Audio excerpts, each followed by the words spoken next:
Bon matin, vous allez bien?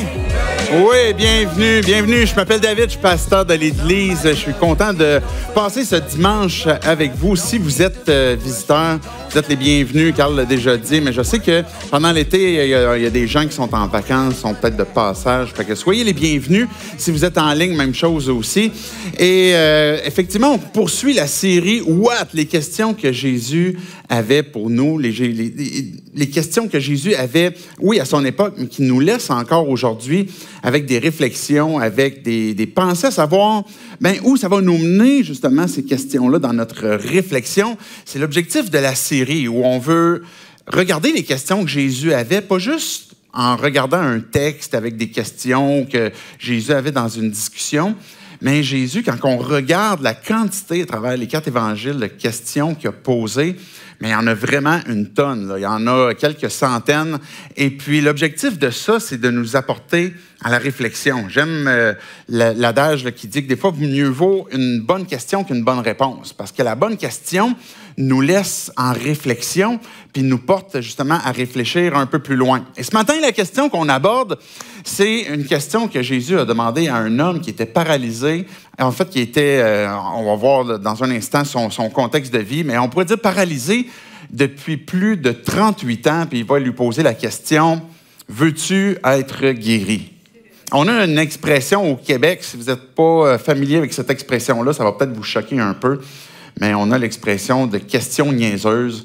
Peut-être on pourrait avoir l'impression que nos questions sont niaiseuses. On pourrait avoir l'impression que, Jésus, si tu as posé cette question-là, es-tu vraiment sûr que c'est ça que tu voulais demander?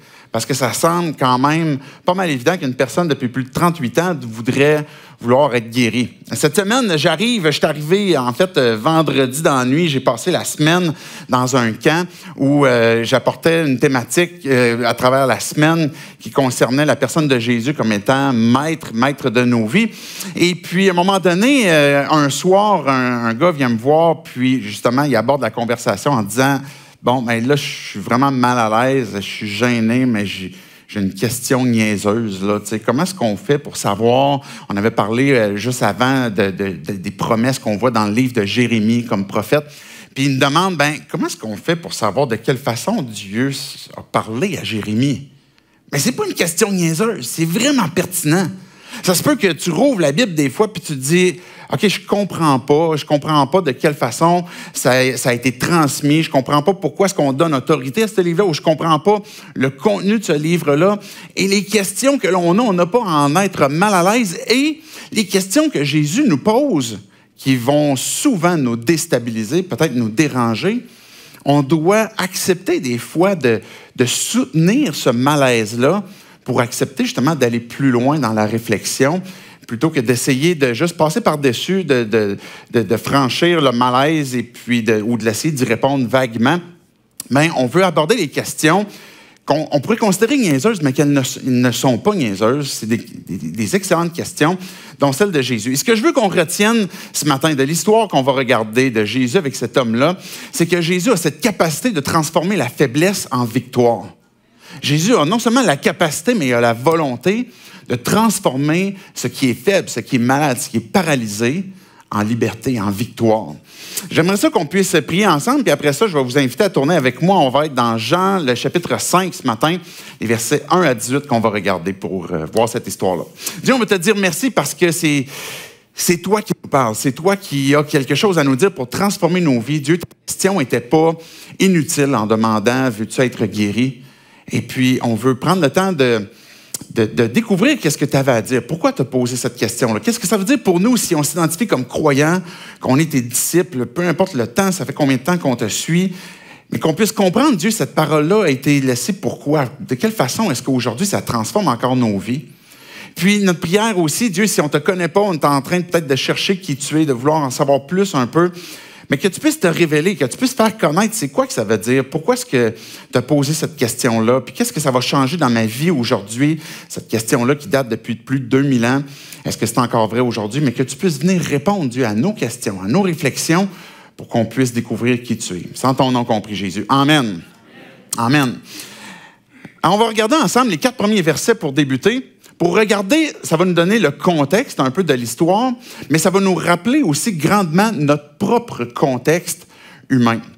Les quatre premiers versets vont comme suit. « Après cela, il y eut une fête juive et Jésus monta à Jérusalem. Or, à Jérusalem, près de la porte des brebis, il y a une piscine qui s'appelle en hébreu Bethesda et qui a 5 portiques. Sous ces portiques, un grand nombre de malades étaient couchés, des aveugles, des boiteux, des paralysés. Ils attendaient le mouvement de l'eau, car un ange descendait de temps en temps dans la piscine et agitait l'eau. Et le premier qui descendait dans l'eau après qu'elle avait été agitée était guéri, quelle que soit sa maladie. » OK, on arrête là pour commencer. Voici le contexte. Jésus, il s'en va à Jérusalem. Jésus a un ministère un peu itinérant. Il y a un plan qui se déplace. Il s'en va dans la Galilée, c'est un peu plus au nord. Mais quand il y a des fêtes importantes, il revient à Jérusalem. Comme tous les Juifs vont revenir à Jérusalem, qui est un peu comme l'épicentre de la foi, de leur territoire, etc. Puis il se trouve là aussi, bien évidemment, le temple, là où les fêtes religieuses vont être célébrées. Fait que Jésus revient à Jérusalem. Et puis, il y avait à Jérusalem une piscine populaire. Et ça tombe bien dans notre contexte. Quoi de plus opportun que de parler de piscine, d'aller se baigner quand il fait chaud, quand on a besoin de se rafraîchir. Je ne sais pas si vous avez une piscine chez vous ou si vous avez accès à une piscine municipale près de chez vous, ou un bon ami peut-être qui a une piscine aussi, que vous allez vous inviter. Bien, dans le fond, quand on a tous à peu près vécu ça à un moment donné, là, une grosse journée de chaleur, soit vous avez travaillé dehors, vous avez de la fatigue cumulée peut-être justement à travers ce travail-là, et puis là, tout d'un coup, vous sautez dans la piscine, mais on dirait que de façon instantanée, on est rafraîchi, on arrête d'avoir chaud, notre corps se rafraîchit tranquillement, on devient comme beaucoup plus calme, plus relax. Et oui, dans notre contexte aujourd'hui, on comprend ce que ça veut dire quand on va se rafraîchir à la piscine.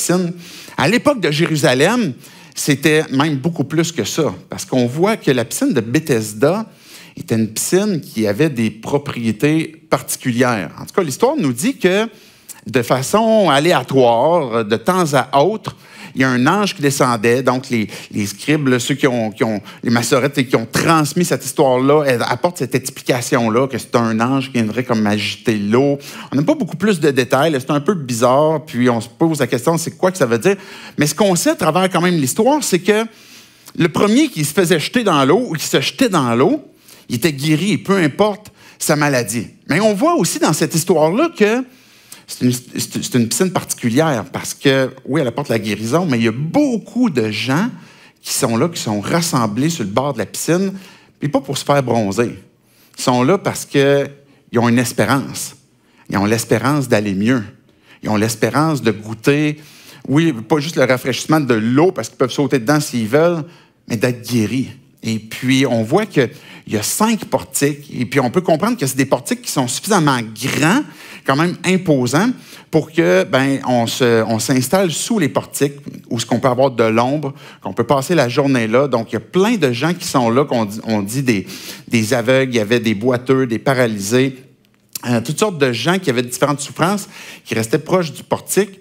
Et puis, quand l'eau était agitée, là, on pouvait sauter à l'eau puis être guéri. Ce qui est intéressant, c'est que la piscine de Bethesda a été... en fait, son nom, première des choses qui est intéressante, c'est son nom, qui va nous rappeler tout au long de cette histoire-là qu'est-ce que ça veut dire. Bethesda, c'est la maison de miséricorde ou la maison de grâce. La maison où Dieu va déployer ses bienfaits, va déployer sa miséricorde parce qu'il a pitié, parce qu'il veut faire du bien. Cette piscine-là est la maison de miséricorde. Mais on va voir qu'avec ce que Jésus va faire, la maison de miséricorde, Bethesda, est beaucoup plus qu'une maison. En fait, c'est une personne.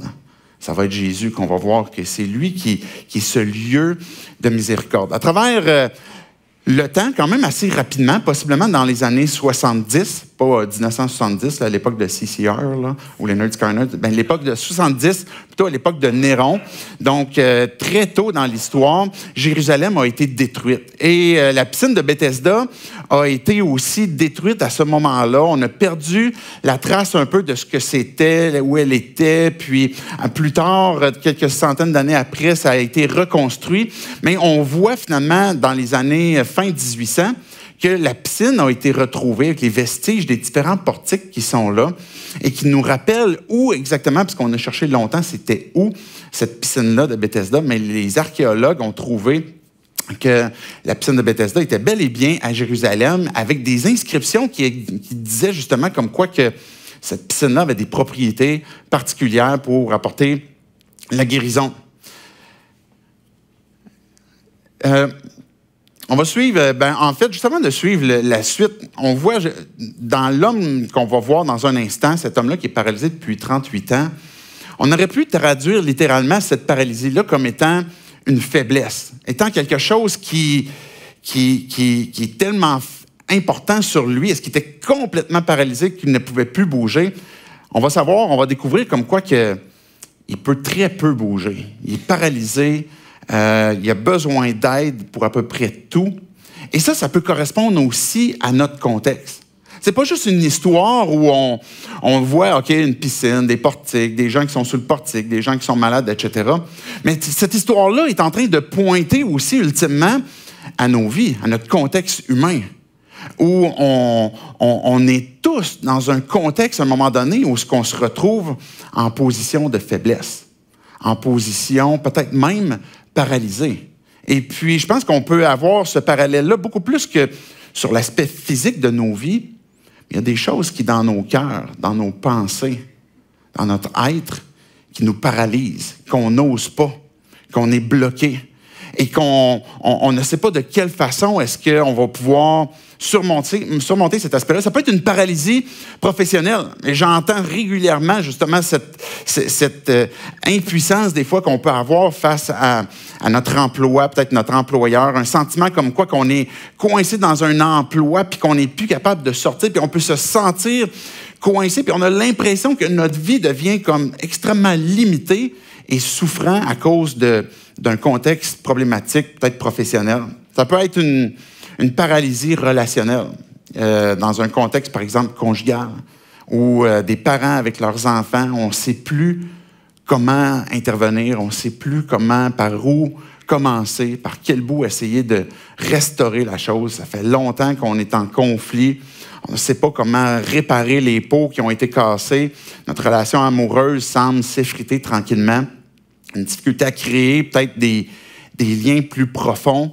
Et puis, il devient comme peut-être une anxiété même face à qu'est-ce qui va arriver avec mon couple et puis de quoi j'ai de l'air avec tous les autres couples que je vois sur les réseaux. Tantôt, Carl nous disait que sur les réseaux, tout est vrai. Ça, j'entendais tantôt. Mais on voit tous les couples qui semblent bien aller pendant l'été sur le bord de la piscine, etc. Puis là, on se dit, mais comment ça se fait que nous autres, ça bat de l'aile? Puis ça se peut qu'on soit paralysé au sens relationnel. Ça peut être une paralysie peut-être financière. Avec le coût de la vie, on n'arrête pas d'en parler ces temps-ci, de la façon que ça augmente de différentes façons sur tous les plans. Et puis, on arrive à un point où on se dit, OK, j'ai l'impression que je m'endette, je suis incapable de reprendre le dessus, je vais être capable de payer mon loyer dans cette crise-là, je vais être capable même d'en avoir un.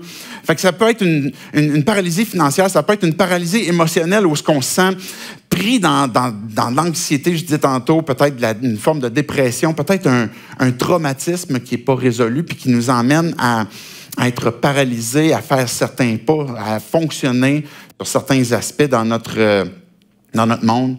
Ça peut peut-être être une paralysie sur certains choix de vie qu'on n'est pas capable de prendre parce qu'on ne sait pas. Peut-être qu'on a trop d'options. C'est bizarre, hein? Ça, c'est un des mâles de notre monde aujourd'hui. On a trop d'options.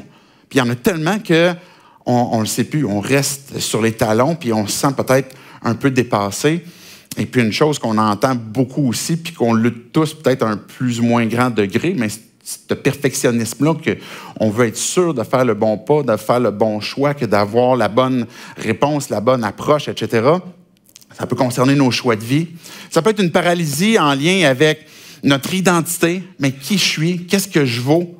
On remet en question de plus en plus justement l'identité. Est-ce que l'identité sexuelle, mais l'identité, une orientation sexuelle, mais une identité en lien avec, si c'est en lien avec mon travail, en lien avec ma relation, en lien avec qui je suis. Et ça peut devenir très difficile d'avancer, de fonctionner dans notre société. Des fois, quand on a de la difficulté à savoir, elle est où ma place? Je suis qui? Je sers à quoi? Ça peut amener cette paralysie-là. Il peut y avoir toutes sortes, je pourrais en nommer plein d'autres. On est tous pris à quelque part, que ce soit sur un plan physique, mais surtout les autres plans, comme je viens de mentionner, que peut-être qu'on se sent faible. On a l'impression que le mieux qu'on peut faire, c'est attendre sous un portique, puis espérer qu'à un moment donné, il va y avoir une opportunité, il va y avoir de l'eau qui va se faire agiter, puis que là, je vais réussir à y aller. Et puis que je vais pouvoir être guéri. On va poursuivre la lecture toujours dans Jean 5, les versets 5 à 9. Là se trouvait un homme infirme depuis 38 ans. Jésus le vit couché et, sachant qu'il était malade depuis longtemps, il lui dit, « Veux-tu être guéri? » L'infirme lui répondit, « Seigneur, j'ai personne pour me plonger dans la piscine quand l'eau est agitée, et pendant que j'y vais, un autre descend avant moi. »« Lève-toi, lui dit Jésus, prends ton brancard et marche. » Aussitôt cet homme fut guéri. Il prit son brancard et se mit à marcher. Jésus est celui qui transforme la faiblesse en victoire.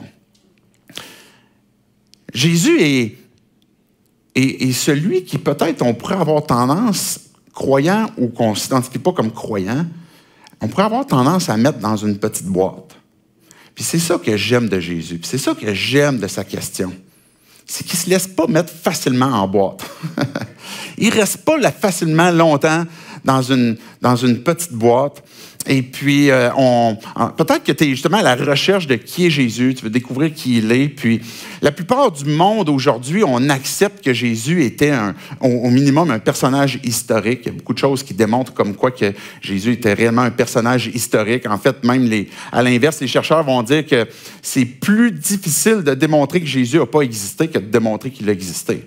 Donc, c'est réellement une évidence comme quoi qu'il était là. Fait que peut-être tu dis, OK, moi, j'aime le personnage de Jésus, et une des choses que j'aime de lui, c'est qu'il était un révolutionnaire. Oui, c'est vrai, il était un révolutionnaire, mais il l'est encore. Fait que le problème que ça crée, c'est justement le fait que, on place dans une boîte, puis il ressort de la boîte. Jésus, tu veux pas rester dans ma petite boîte? Non! Il fait comme il veut, quand il veut. Et c'est ça qui fait que nos faiblesses sont transformées en victoire. Mais ce gars-là, lui, ce qu'il dit, c'est... En fait, il est couché là depuis 38 ans. Écoutez, 38 ans. Je sais pas, il y en a-tu qui ont moins de 38 ans ici, là? Tu sais, bon, Lauren, t'as quel âge? Non, pas obligé de le dire, c'est OK, mais mettons que Lauren a 30 ans, là. Tu sais, quand même, le gars, il est couché là depuis plus vieux que plusieurs d'entre nous. C'est fou, pareil. Fait imaginez le gars c'est quoi qui est arrivé? On ne le sait pas. Y a-tu un accident? Y a-tu une intoxication? On ne sait pas. Il semble avoir on ne sait pas, c'est une certaine capacité quand même à se mouvoir un peu parce qu'il dit, quand l'eau est agitée, j'essaye d'y aller. Fait qu'il est capable de je sais pas, il est en train de ramper jusqu'à l'eau. Mais clairement, il y a beaucoup de monde qui vont aller dans l'eau avant lui. Fait qu'il est là. Imaginez comme les premiers jours où il a été malade, où il a été infirme. Peut-être qu'il s'est dit, hey, faut que je guérisse de ça. J'espère que je vais me relever de ça. Parce que à l'époque, comme à notre époque aujourd'hui, quand on a un handicap aussi sévère, ça devient très limitant. Ça devient très difficile. Même aujourd'hui, on a un filet social quand même pas si mal, où est-ce qu'on va pouvoir prendre soin, il va y avoir les hôpitaux, etc., qui vont pouvoir prendre soin. Mais à l'époque, c'est pas aussi évident que ça, là. Si tu es handicapé, ça veut dire que tu ne travailles pas. Ça veut dire que tu ne mangeras pas, là, tu vas avoir de la misère. Puis il y a quelqu'un, comme aujourd'hui, si tu es handicapé, il y a des gens autour de toi qui doivent faire de la job pour toi. Ils doivent peut-être te laver, venir te nourrir, venir faire certaines commissions, peu importe qu'est-ce que ce serait. Mais ça devient extrêmement difficile, très humiliant aussi. Fait que je peux imaginer que ce gars-là est... Dieu, il faut que tu fasses de quoi, là? Puis là, il faut que je puisse avoir ma chance de me relever de ça. Et finalement, il s'est retrouvé à la porte des brebis, à la piscine avec les portiques. Et puis, les jours ont passé. Imaginez, là, on pourrait compter jusqu'à 38, puis on va trouver ça long. Ça, c'est des années. Imaginez les 365 jours, à chaque jour qui passe, puis ça passe, puis ça passe, puis il n'y a rien qui change. Puis il se trouve encore malade, encore pris. Et puis, Jésus, verset 6, ce qu'on voit de ce verset-là, c'est que Jésus, il n'est pas insensible. Il a vu ce gars-là. Il savait. C'est intéressant parce que Jésus, il semble être venu comme incognito. On va voir dans la suite là, qu'il Le gars, il ne savait même pas c'était qui. Là. On va voir que tantôt, il se fait poser la question, c'est qui t'a guéri? Puis, je ne sais même pas. Il y a de l'air de quoi on va faire un portrait robot? Je ne sais pas. Je ne me souviens même pas de quoi il y a de l'air. Jésus, il vient, il l'a vu coucher. Et puis, la façon qu'il va aborder sa question, il a de l'air un peu comme d'un inconnu qui passe par là. Et puis, hey, tu veux-tu être guéri? Puis, Jésus n'a pas été insensible. Et ce que je trouve intéressant, ce que ça nous révèle du caractère de Dieu, c'est que Dieu voit. Dieu voit ta souffrance. Dieu voit ta faiblesse. Dieu voit ton besoin. Je dirais même que Dieu voit plus que ce que toi-même tu peux voir.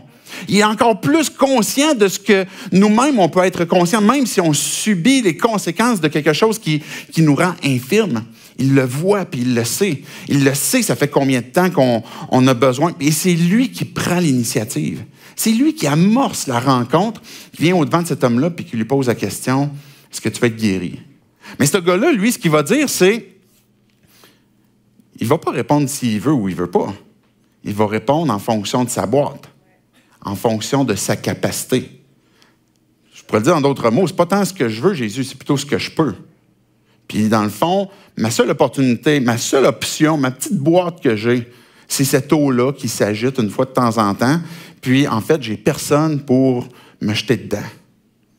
Puis dans nos vies, des fois, on a de ce type de recherche, peut-être de différentes opportunités. Qu'est-ce qui va nous sortir de notre faiblesse, de notre mal, de notre paralysie? Les différentes choses qu'on pourrait voir autour de nous. Puis c'est pas que ces ressources-là sont mal en soi, ou même que Dieu ne les a pas placées à notre disposition pour qu'on puisse saisir les diverses grâces que Dieu nous donne, pour qu'on puisse cheminer.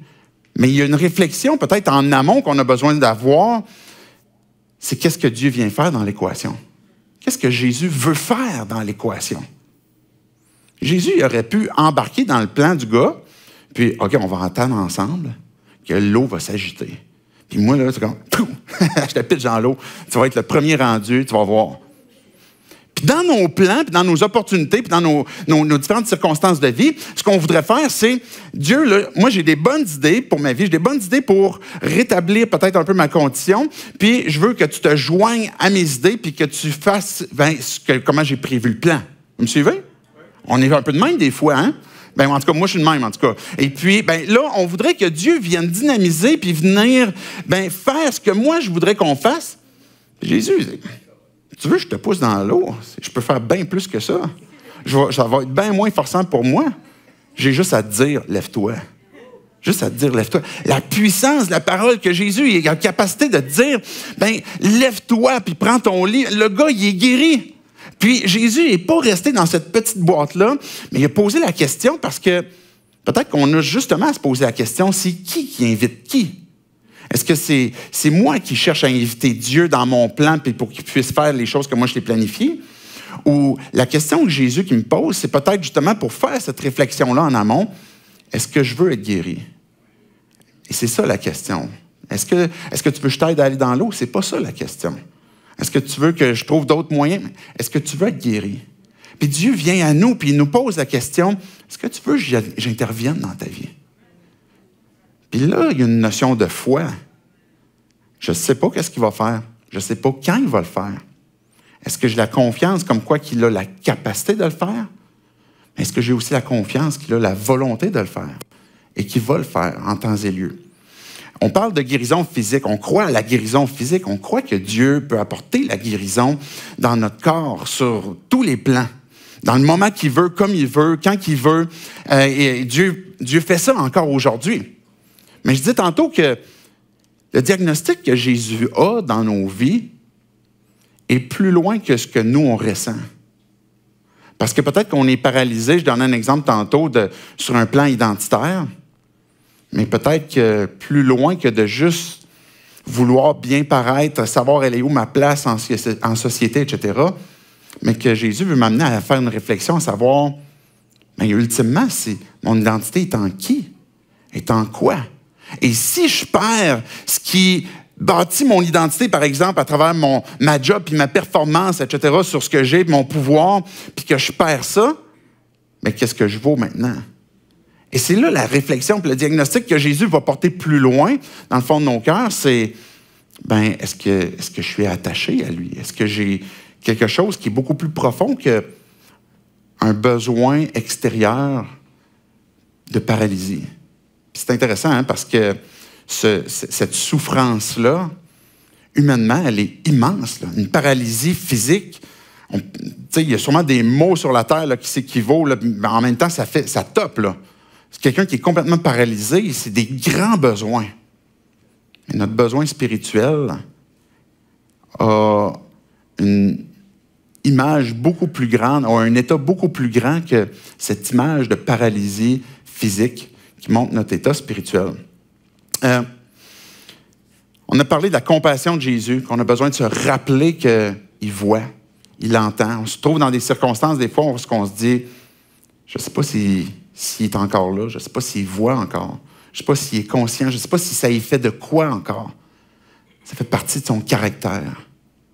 Dieu est miséricordieux, ce Dieu de grâce, ce Dieu qui voit, ce Dieu qui entend. Il nous interpelle à lui faire confiance. Et il prend l'initiative encore aujourd'hui. Ça fait partie de son caractère. Jésus qui a amorcé la discussion avec cet homme-là, il fait la même chose encore avec nos cœurs, encore et encore. On voit à travers sa parole de quelle façon est-ce que Jésus nous disait, cherchez et vous trouverez, frappez, on vous ouvrira.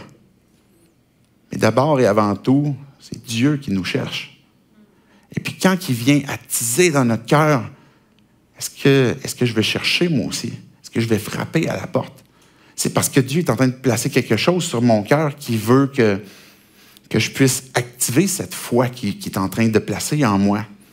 Fait que Jésus prend cette initiative-là, il amorce la discussion, il nous pose la question, puis il ne nous laisse pas dans la petite boîte. Et c'est là aussi la foi qu'on a besoin de qui invite qui. Je veux me laisser inviter par Jésus plutôt que de chercher à l'inviter à se joindre à mes idées. Et puis je veux le suivre. On va poursuivre la lecture, toujours dans cette optique de Jésus est celui qui transforme la faiblesse en victoire. Verset 10. Quand Jésus a fait ce miracle-là, c'était un jour de sabbat. Alors les Juifs dirent donc à celui qui avait été guéri. En fait, je vais juste rappeler là, le dernier verset juste avant. Aussitôt, cet homme-là fut guéri et prit son brancard et se mit à marcher. Okay? Juste avant, là, j'ai lu un petit peu trop vite. Le gars, là, vous vous souvenez, il fait 38 ans. Okay? Il aurait pu comme être un peu ankylosé. Il se lève, il pogne son lit. Il est plus couché sur son lit. Là.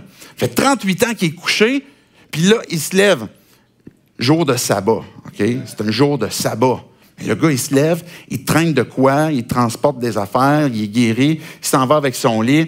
Verset 10, c'était un jour de sabbat. Les Juifs dirent donc à celui qui avait été guéri, « Hey, si le sabbat n'était pas permis d'apporter ton brancard. » Le gars, ça fait 38 ans qu'il était couché. On réussit à l'accuser le premier jour qu'il marche. Verset 11. Et il leur dit, « Mais celui qui m'a guéri m'a dit, « Prends ton brancard et marche. » Alors ils lui demandèrent, « Mais c'est qui cet homme-là? » Qui t'a dit, prends ton brancard et marche. Mais celui qui avait été guéri ne savait pas qui c'était, car Jésus avait disparu de la foule qui était à cet endroit. Verset 14. Quelque temps plus tard, Jésus le retrouva dans le temple et lui dit, te voilà guéri. Ne pêche plus de peur qu'il ne t'arrive quelque chose de pire. Cet homme s'en alla annoncer aux Juifs que c'était Jésus qui l'avait guéri. C'est pourquoi les Juifs poursuivaient Jésus et cherchaient à le faire mourir parce qu'il avait fait cela le jour du sabbat. J'arrête là pour l'instant. Je garde les versets 17 et 18 tantôt pour le punch. Ce miracle-là montre qu'il n'y a rien qui arrête Jésus. Il n'y a rien qui l'arrête. Il a fait ce miracle-là le jour du sabbat. Un jour de repos. Dans la religion, là, dans leur religion à l'époque, là, ils s'étaient créés, ils avaient pris comme la parole de Dieu, ils avaient pris les commandements, jour de sabbat, puis, OK, voici tout ce qu'on ne devrait pas faire pendant le sabbat, puis là, ils ont ajouté plein de règles, en plus de ce que Dieu avait dit. Et là, eux se sont bâtis un système de tradition au profit du commandement de Dieu. Et là, tout d'un coup, la tradition devenait plus importante que ce que Dieu avait dit. Et là, et dans ces règles-là, il ne fallait pas que tu transportes quelque chose de plus de tant de livres en dessous du bras, parce que sinon, c'était considéré comme du travail. Fait que le gars, lui, par l'autorité de Jésus, il se lève. Jésus, il dit, prends ton lit, puis marche. Et lui, il prend son lit, il marche, il s'en va, puis il croise ces chefs religieux-là, avec leur religion, avec toutes leurs règles de ce que tu devrais faire et ne pas faire. Et puis, OK, nous autres, là, on s'en fout là, que tu étais sur ton lit depuis 38 ans. Aujourd'hui, tu ne marches pas. Ce qu'ils ont oublié, c'est à quoi servait le sabbat. Jésus est le maître du sabbat. Jésus est notre sabbat, il est notre repos. Mais ce que ces gens-là n'avaient pas compris, ça nous ramène peut-être à une série passée qu'on avait faite, Sainte Paix. Mais c'est quoi le sabbat? Qu'est-ce que ça veut dire? C'est plus que de la paix, c'est plus qu'une salutation, shalom, etc.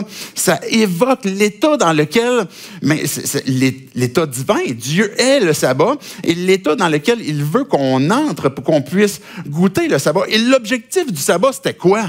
C'était d'apporter, en fait, première des choses, quand Dieu s'est lui-même reposé le jour 7, au moment de la création, c'était pour contempler, pour admirer, pour apprécier. C'est pas parce qu'il avait chaud, il avait besoin de la piscine. Il a voulu s'arrêter, là, puis une fois qu'il avait complété son œuvre, il l'a admiré, puis voici, tout était très bon. Tout était parfait, tout était excellent.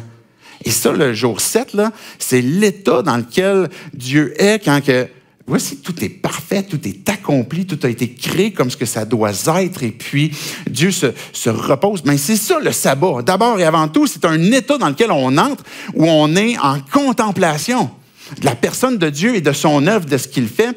Puis ce que ces gars-là avaient oublié, ces religieux-là avaient oublié, bien, c'était justement que le sabbat, c'était quoi son objectif? C'était apporter de la restauration, apporter du repos, apporter du bien, apporter de la délivrance. Et là, non, il faut que tu continues de te reposer. Mais le gars, lui, de marcher avec son lit, ça ne l'a jamais autant reposé de sa vie. Il est en train de vivre vraiment la restauration, là. Et ce gars-là, il a eu la foi où on imagine, parce qu'on n'a pas beaucoup de détails, mais Jésus lui dit, « Lève-toi ». Et il s'est levé.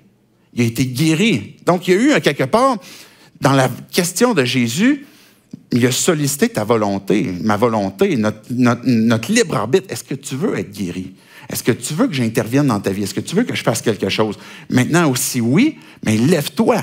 Ça veut dire que non seulement il interpelle notre volonté, notre compréhension, notre capacité à comprendre, mais il interpelle aussi notre action. Et la foi qui est vivante fait en sorte que quand que Dieu me dit quelque chose, je me lève, puis je vais obéir, je vais avancer. Ce gars-là aurait pu rester au premier degré de « mais moi, ce que j'ai de besoin, c'est une guérison physique.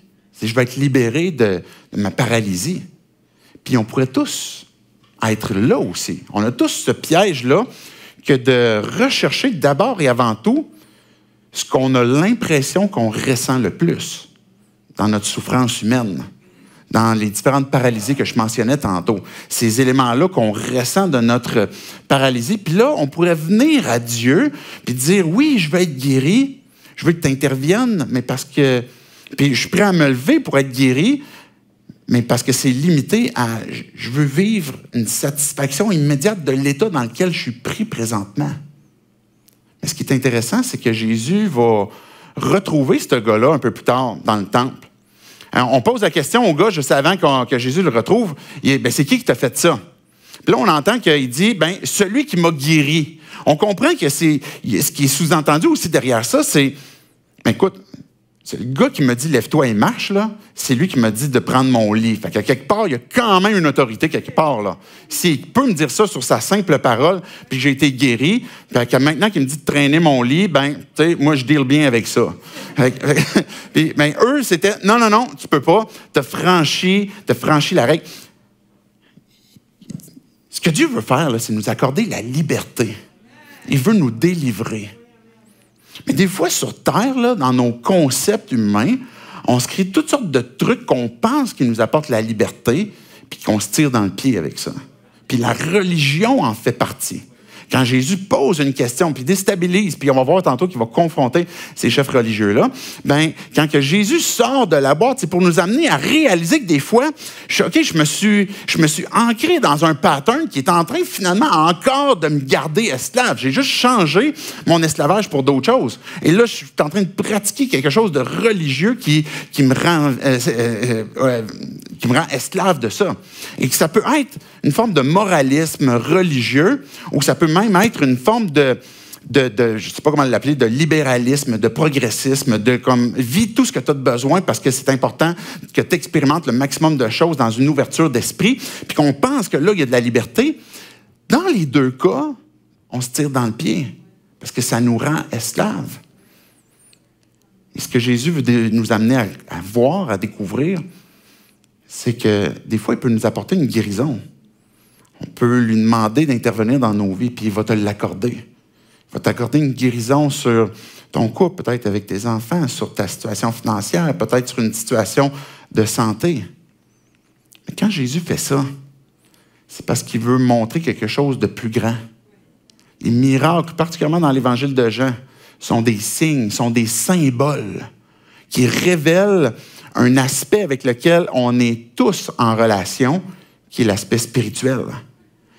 On a l'impression qu'on ressent moins, mais que notre état est de loin plus catastrophique dans l'état spirituel que notre état physique et terrestre. Puis c'est pour ça que Jésus va dire, il le retrouve dans le temple, quelques temps plus tard, verset 14, il le retrouve et puis il lui dit, « Te voilà guéri. Ne pêche plus de peur qu'il ne t'arrive quelque chose de pire. » C'est quoi que Jésus est en train de lui dire? Ne pêche plus. C'est tough, là. Pêche plus parce qu'il pourrait arriver quelque chose de pire. Ça veut dire quoi? Puis là, on pourrait encore rester peut-être au premier degré, comme à l'époque, peut-être même encore aujourd'hui dans certains endroits, certaines communautés chrétiennes, où ben, si tu vis un handicap, si tu vis une souffrance, si tu vis une maladie, si tu vis quelque chose, c'est parce que tu as péché quelque part, ou sinon c'est tes parents qui ont péché, puis c'est pour ça que tu es pris là-dedans. Fait qu'il y avait cette mentalité-là à l'époque, et puis Jésus est en train de un peu utiliser ce tremplin-là, peut-être pour amener à réfléchir justement plus loin. Pêche plus de peur qu'il t'arrive quelque chose de pire. C'est sûr que quand on se permet tout et n'importe quoi, à un moment donné, ça nous repète d'en face. C'est ça que Jésus est en train de dire. OK, il y a des choses qui... C'est pas toujours le cas, c'est pas toujours un handicap, pas toujours en lien avec un péché. Mais ça arrive des fois que oui. Des fois, ça arrive, là. C'est parce que j'ai fait le cave, puis ça m'a repété d'en face, et puis je vis les conséquences avec. Mais en même temps, il y a un aspect, je dis un tremplin qui m'emmène à réfléchir plus loin sur mon état spirituel. Ne pêche plus. Notre état spirituel, on a besoin que de ne plus être vu par Dieu comme étant un pécheur. Parce que sinon, on est fait. On est paralysé. On ne peut pas faire ce pourquoi on a été créé. On ne peut pas être ces adorateurs de la personne de Dieu, être en relation avec lui, tant et aussi longtemps qu'on reste séparé de Dieu. Tant et aussi longtemps que notre état spirituel de pécheur est encore actif. Puis quand que Jésus lui dit « Va et ne pêche plus », ben le gars, je ne sais pas s'il a réfléchi dans sa tête « OK, ça veut dire quoi? Ça implique quoi? Il ne faut plus que je fasse ci, il ne faut plus que je fasse ça. » Puis là, quand tu te mets à poser la question, tu réalises « OK, c'est parce que là, je suis mal placé parce que c'est sûr que je vais manquer. Là. C'est comme je ne finirai même pas la journée puis je vais recommencer. Fait que je vais faire comment pour être libéré de ça? » Et c'est ça que Jésus est en train de vouloir révéler. C'est plus qu'une piscine qui fait qu'on va être délivré d'un quelconque besoin physique parce qu'on est malade. Puis même de venir à Jésus parce qu'on veut être soulagé de certaines choses, qui n'est pas mauvais, mais que la réflexion, c'est pour aller plus loin. Est-ce que ça se peut qu'il y ait pire que ce que je vis présentement? Oui. Et c'est ça que Jésus est en train de le mettre en garde. Et puis, on aime les histoires de films américains. Je ne sais pas si vous êtes comme moi. Là, on aime un peu Marvel, ces affaires-là. Puis, à part un des Marvel, là, tous les films américains finissent bien. Ça finit tout le temps bien. Hein? C'est comme le héros gagne à la fin. Et puis, lui, il a reçu sa guérison. Il a été heureux. Il a eu beaucoup d'enfants par après. On ne sait pas. Non, c'est pas ça. On aime quand les histoires finissent bien, mais ce gars-là, il a été guéri. Et puis, Jésus lui dit, « Ben, voici, tu as été guéri. Maintenant, ne pêche plus. de peur qu'il t'arrive quelque chose de pire. Qu'est-ce qu'il a été faire, le gars, tout de suite après? Il est allé stouler Jésus. Regardez la suite du verset. Cet homme, verset 15, s'en alla annoncer aux Juifs que c'était Jésus qui l'avait guéri. C'était lui. On ne comprend pas toute son intention, là. Mais rapidement, c'est... Ben, je vais aller en parler avec les chefs religieux. Je vais leur dire, hey, vous m'avez demandé c'était qui? C'est lui. C'est lui, dans le fond. C'est un peu de sa faute si je guéris. Et puis, verset 16, les Juifs poursuivaient Jésus. Puis ils cherchaient à le faire mourir. Puis ce que j'aime de voir de cette histoire-là, Jésus a posé la question, veux-tu être guéri? Il ne s'est pas limité à une petite boîte, il a apporté la guérison. Il a sollicité le libre arbitre de la personne, comme il le fait encore à chacun d'entre nous. Dieu ne tord pas de bras à personne. On n'est pas une église qui tord le bras à personne. On présente c'est qui Jésus, et puis on fait le choix si on veut croire ou pas. Puis Jésus a guéri cet homme-là, l'a averti sur une réflexion qui peut être pire s'il reste dans un état pécheur. Puis en passant, je peux peut-être apporter la réflexion là-dessus, comme quoi que sans Dieu, on ne pourra jamais être vu comme étant complètement justifié et pardonné. C'est ça l'objectif. Quand Jésus est venu sur terre, en n'ayant aucun manquement, puis qu'il a donné volontairement et librement sa vie à la croix, puis qu'il a dit « tout est accompli », c'est qu'il a donné sa vie qui était pure, qui était parfaite, pour dire « je la donne pour tous ceux qui se reconnaissent comme étant incapables d'arrêter de pécher ». Parce que là, c'est plus juste une question, je vais arrêter ce péché-là, je vais arrêter ça, puis je vais arrêter ça. C'est je suis pris avec un état qui génère continuellement du péché, puis je fête. Puis quand Jésus vient me transformer, quand Jésus est venu donner sa vie, c'est pour qu'on puisse dire, mais moi, là, j'ai besoin de son pardon. Est-ce que je veux être guéri? J'ai besoin de son pardon. Puis quand que Dieu, il me donne son pardon parce que la colère de Dieu est tombée sur son Fils pour payer le prix de mes péchés, je suis complètement justifié, je suis complètement pardonné, je suis sanctifié. Et quand Dieu te regarde, il ne te voit plus comme une personne qui, tu as beaucoup de chemin encore à faire pour réussir à plus pécher. Parce que la réponse est oui, c'est vrai. Mais l'état dans lequel il nous voit, ceux que Dieu a appelés, qui est intervenu, qui l'a justifié, mais il les a aussi glorifiés. On est dans cet état où ce que Dieu nous regarde, puis il nous traite comme ses enfants. Parce qu'on est rétabli avec lui, on est réconcilié avec lui. Et puis là, maintenant, à cause de ça, ben oui, je vais continuer de pécher, mais quand je vais continuer de manquer, ben je vais continuellement me rappeler, Jésus est mort pour moi. Il a tout accompli. Puis je vais arrêter d'essayer de performer tout ce que je peux faire pour arrêter de pécher, mais je vais plutôt vivre par la foi en Christ qui est en moi, puis qui va me transformer, puis qui va me régénérer, puis qui continuellement va pouvoir m'apporter une nouvelle eau, une nouvelle guérison sur des aspects que par la foi je vais pouvoir saisir en lui. Mais Jésus montre qu'il ne se laisse pas arrêter. Jésus montre qu'il y a une gang qui est là, qui veut le faire mourir. Des gens influents, là. Puis Jésus, ça ne le dérange pas. Verset 17. Cependant, en fait, juste le verset 16, c'est pourquoi les Juifs poursuivaient Jésus et cherchaient à le faire mourir, parce qu'il avait fait cela le jour du sabbat. On va te lapider, Jésus. Tu as travaillé le jour du sabbat, tu n'as pas le droit. Verset 17. Cependant, Jésus leur répondit, « Mon Père est à l'œuvre jusqu'à présent, et moi aussi je suis à l'œuvre. » Mon Père, il travaille. Mon Père, aujourd'hui, là, il a travaillé, puis moi aussi, j'ai travaillé. Et là, il est en train de provoquer une réaction forte. Il ne se croit pas plus aimé, là. Là, on voulait tuer Jésus parce que... On voulait tuer Jésus parce qu'il avait travaillé le jour du sabbat.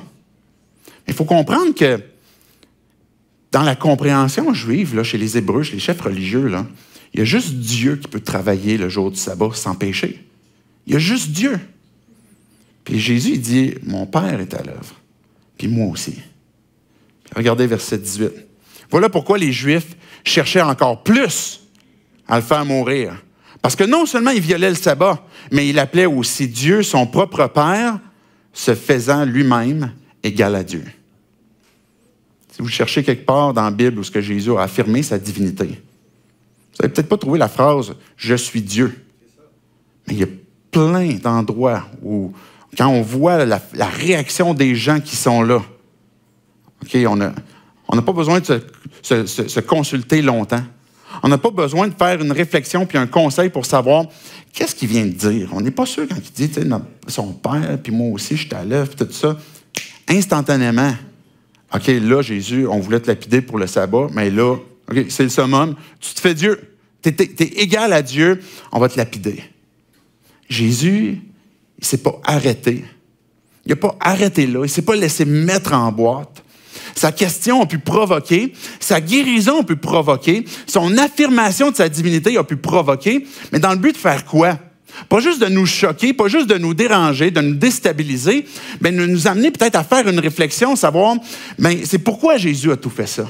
Et c'est pourquoi que Jésus, encore aujourd'hui, peut-être peut me poser la question, veux-tu être guéri? Est-ce qu'il a la capacité de le faire? La réponse est oui. Et pourquoi? Parce qu'il est Dieu. Ça fait partie de son caractère que de transformer nos vies, que de restaurer nos vies. Puis ce 7e jour que Dieu a contemplé sa création, ben il est en train de la restaurer actuellement pour nous faire entrer à nouveau dans son repos, dans son Shabbat, dans son Shalom, pour qu'on puisse contempler qui il est, puis avoir une vie qui est restaurée. Mais ça nécessite de la foi. Que tu crois ou pas, si tu n'as jamais placé ta foi en Christ, il y a une décision qui doit se faire, à savoir, est-ce que je crois ce que Jésus est? Est-ce que je crois, oui, qu'il est un personnage? Est-ce que ça se peut qu'il était révolutionnaire? Est-ce que je suis prêt à croire aussi qu'il est légal à Dieu? Qu'il est Dieu? Et qu'en fait, son intention, c'est de nous sauver. Est-ce que tu es prêt à croire ça? Puis dans la réflexion de est-ce que je veux être guéri? Mais oui, j'ai des besoins dans lesquels je veux que Dieu intervienne puis que je veux être guéri. Puis je t'encourage à le demander, puis je t'encourage à prier, puis à solliciter, puis à supplier. À faire la réflexion, à savoir, même ce besoin terrestre-là, qu'est-ce qui est en train de refléter sur ton besoin même spirituel, sur ton cœur, ton besoin que d'être réconcilié? Cette capacité qu'on a d'arrêter de pécher, est-ce que tu l'as ou tu réalises que tu as besoin d'un sauveur? Puis même comme croyant, il y a des choses qui dans nos vies, on a besoin de se rappeler que si Jésus me dit, est-ce que tu veux être guéri? Bien, j'ai besoin encore de lui faire confiance. J'ai besoin encore de me rappeler que mon salut n'est pas dans des circonstances, dans des choses qui vont s'agiter à gauche et à droite, puis peut-être même des choses, des petites glimpses, des petits clins d'œil divins, etc., mais que, ultimement, c'est Jésus qui est mon salut. Jésus n'est pas, je vais le dire de façon un peu provocante, Jésus n'est pas venu apporter le salut. Il est venu s'apporter comme étant notre salut. Il est venu apporter le salut dans le sens qu'il est venu nous rejoindre. Mais c'est plus que de venir apporter une délivrance, c'est qu'il est venu se présenter comme étant notre délivrance, de tout notre être, de toute notre personne. Puis qu'on a besoin de se rappeler pour qu'on puisse peut-être changer des choses dans nos pensées, dans notre façon de voir, façon de comprendre qui il est. Et puis, si on croit les choses qui concernent Dieu, je vais inviter les musiciens à s'avancer, si on croit les choses que Dieu nous dit dans sa parole, puis qu'on dit, OK, est-ce que je suis prêt maintenant à me repentir dans mes pensées de ce que je crois qui est peut-être biaisé, qui est trompeux, qui est un mensonge? Est-ce que je suis prêt à croire, peut-être à laisser certaines choses auxquelles je m'accroche présentement? Peut-être pendant 38 ans, le gars il a appris à fonctionner dans son infirmité. Puis le fait de poser la question, l'emmène à réfléchir, est-ce que je suis prêt à être libre? Est-ce que je suis prêt à sortir de mes patterns dans lesquels je me suis rendu confortable pour réussir à fonctionner avec mon handicap? Parce que si je suis plus handicapé, il y a une nouvelle vie qui s'offre à moi. Ça veut dire qu'il y a des choses que je dois me repentir, que je dois laisser, puis que mon lit sur lequel j'ai passé 38 ans couché, c'est plus lui qui va m'asservir. C'est moi qui va le traîner. Et c'est ça qu'on a besoin de se rappeler, de quoi on a besoin de se repentir, puis de le laisser de côté. Puis encore, quand on est croyant, il y a un pas de foi de « je vais laisser des choses que je me suis rendu confortable, que Dieu m'a montré que j'ai besoin de lui laisser, puis je vais le suivre, parce que je suis son disciple, puis je vais me soumettre à lui. » J'aimerais qu'on puisse baisser nos têtes, fermer nos yeux. Je vais simplement prendre quelques secondes de silence pour qu'on puisse laisser l'Esprit de Dieu venir nous parler, chacun d'entre nous, puis réfléchir à cette question-là. Puis après ça, je poursuivrai avec la prière.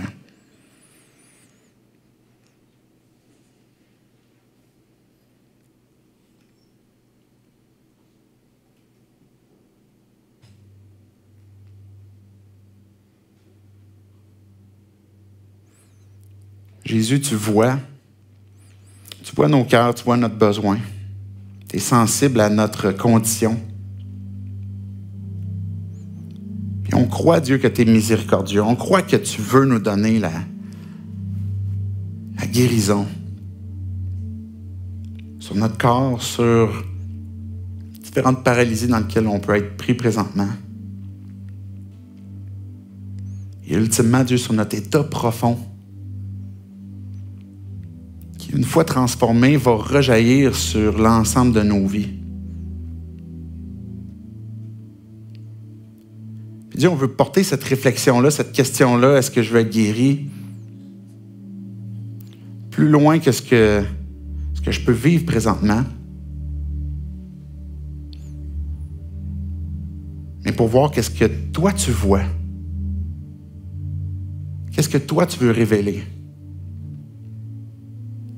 Qu'est-ce que tu veux nous dire individuellement, collectivement?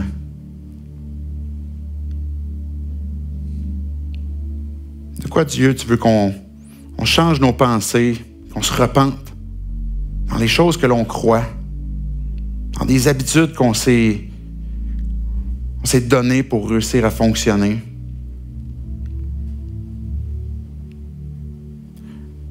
D'où nous viendra le secours? On lève les yeux vers toi, Jésus. C'est toi qui donnes la délivrance. C'est toi qui donnes la guérison.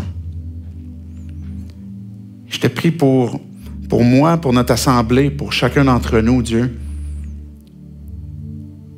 pour que tu viennes au secours de notre foi, que tu puisses la faire grandir. Viens ouvrir nos yeux, Esprit Saint. Viens ouvrir nos oreilles pour qu'on puisse comprendre de quelle façon est-ce que tu veux transformer notre faiblesse en victoire.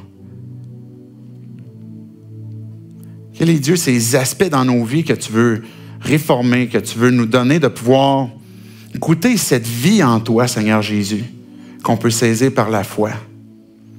Apporte la guérison. Et Dieu, on te prie aussi collectivement pour des gens présentement que tu viens placer sur notre cœur. On sait qu'il y a des gens qui présentement sont près de nous et ils souffrent. Tu entends leur nom, Dieu, dans notre esprit. On te prie pour ces personnes-là. On veut les soutenir ensemble pour les apporter à tes pieds, pour que tu puisses intervenir, que tu puisses apporter délivrance, que tu puisses donner ta paix, que tu puisses apporter ta guérison. Viens soulager, Dieu. Viens renouveler notre esprit qui peut-être peut être abattu. Viens animer notre foi, qu'on puisse avoir cette foi qui est audacieuse et puis qui nous emmène à saisir, Dieu, cette grâce qui est en toi. C'est toi, Jésus, qui est cette piscine, qui est la maison de grâce auquel on peut venir continuellement, à être rafraîchi, être ressourcé, puis à être secouru. Puis tu nous invites à toi à venir avec assurance, parce que jamais tu vas nous rejeter. Reçois toute gloire, tout honneur, c'est en ton nom, Jésus compris. Amen.